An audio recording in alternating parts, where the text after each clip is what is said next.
Halo guys, balik lagi dalam channel gua.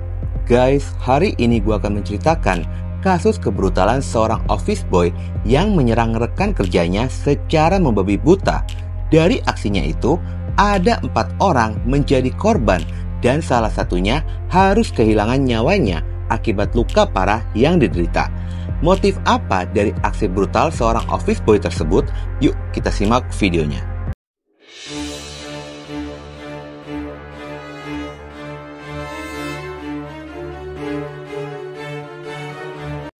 Pada awal kisah ini, kita berkenalan dengan sosok dari pelaku, yakni seorang pria bernama Rahmat Setio Aji, berusia 23 tahun, seorang office boy di salah satu kantor koperasi simpan pinjam daerah Cirebon, tepatnya koperasi BMI Group yang berlokasi di Jalan Kibedeng Samaran, Desa Kebonturi, Kecamatan Arjawinangun, Kabupaten Cirebon.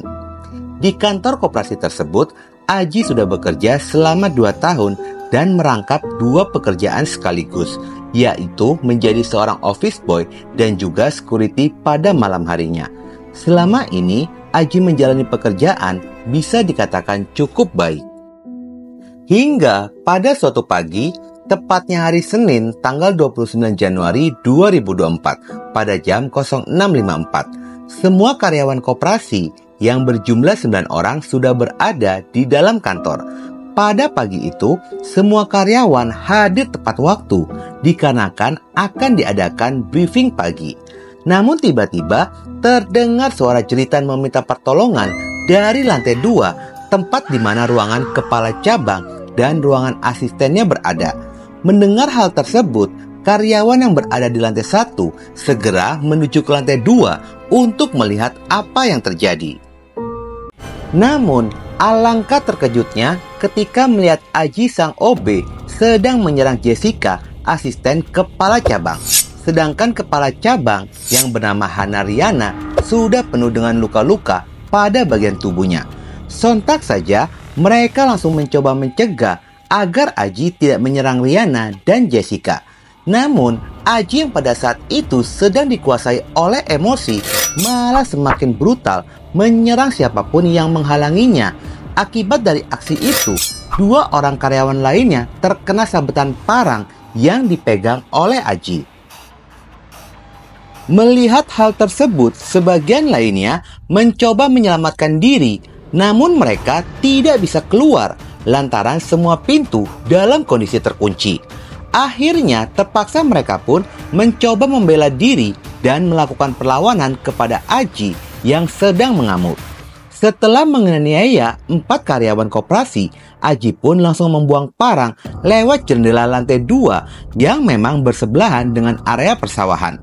Lalu dia pun berusaha untuk keluar dan melarikan diri.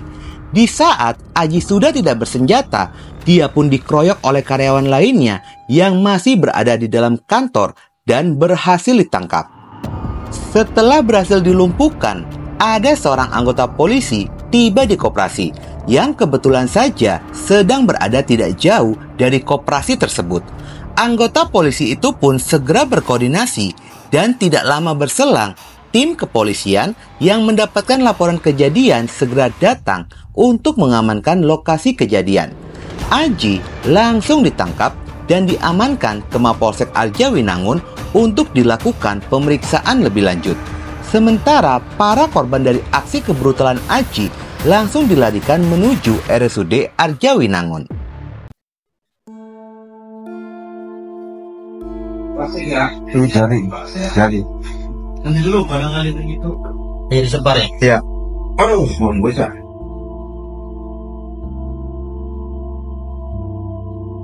Konfirmasi Pak, di dalam berarti ada berapa orang Pak? Totalnya Total karyawan 9, pelaku 1, ya. yang kena 4 korban. siapa aja Pak, bisa disampaikan yang korban itu?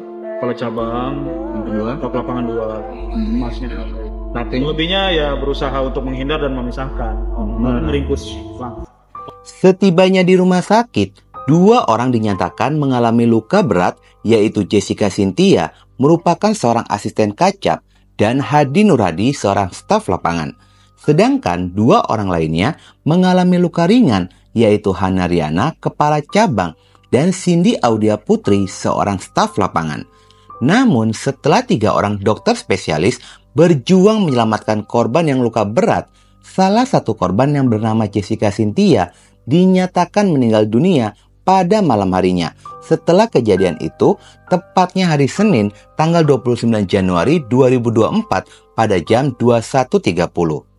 Salah seorang dokter RSUD Arjawinangun yang bernama Dr. Ismayanti menyampaikan jika Jessica ini meninggal dunia akibat pendarahan hebat dari luka berat di beberapa bagian tubuhnya, mulai dari kepala, punggung, hingga bagian tangan dan jari-jarinya yang putus. Berdasarkan hasil pemeriksaan 9 orang saksi, didapat informasi dugaan motif dari pelaku ini, yaitu pelaku merasa sakit hati dikarenakan sering dimarahi oleh kepala cabang.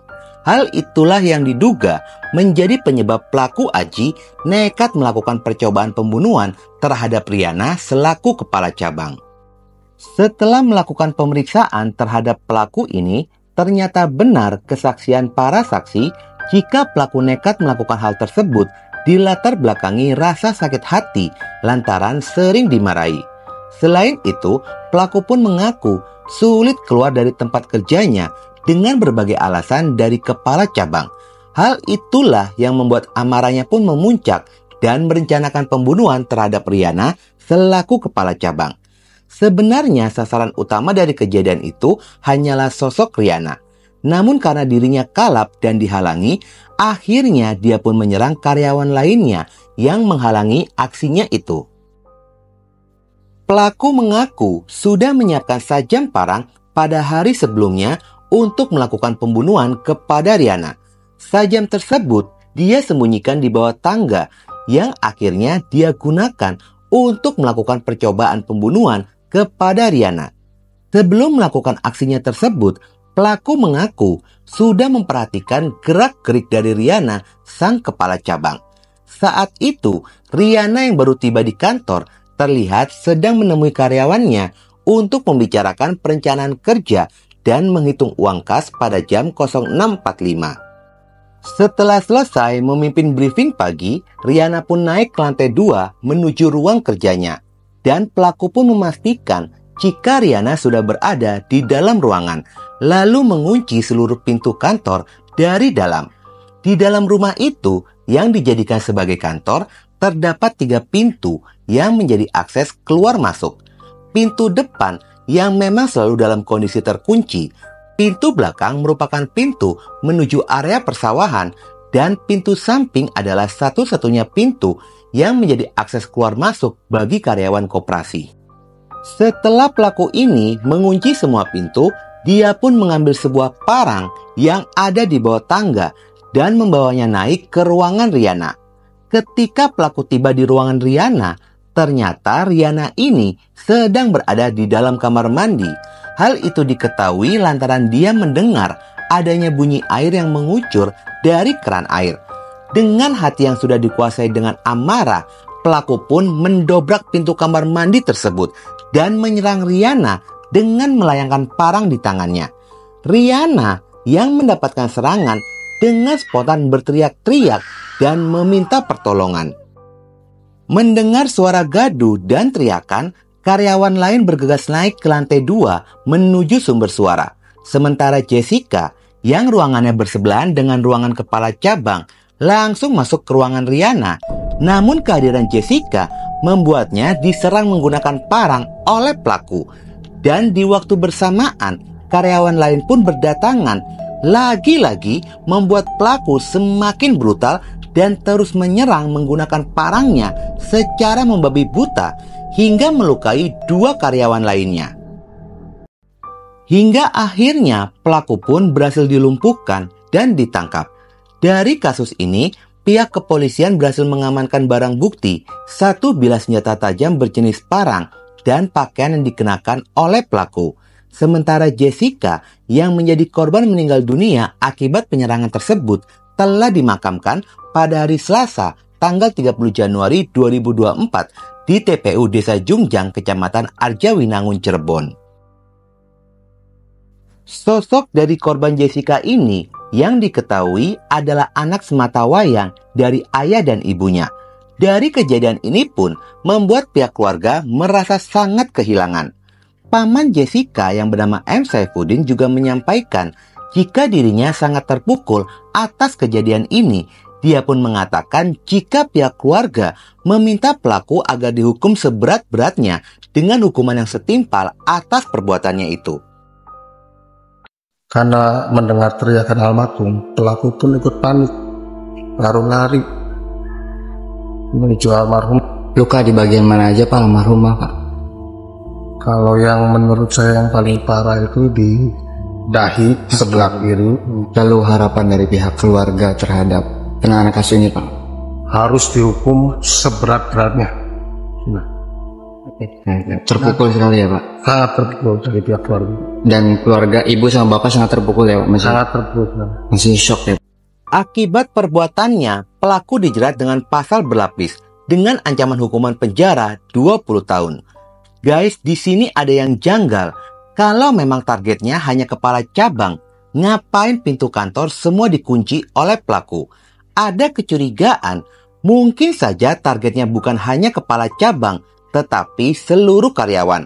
Dan apa yang dilakukan oleh pelaku ini sudah berencana dan seharusnya dijerat dengan pasal pembunuhan berencana dengan vonis maksimal yaitu pidana mati. Oke guys, sekian dulu video gua hari ini dan jangan lupa ikuti terus video gua. Oke?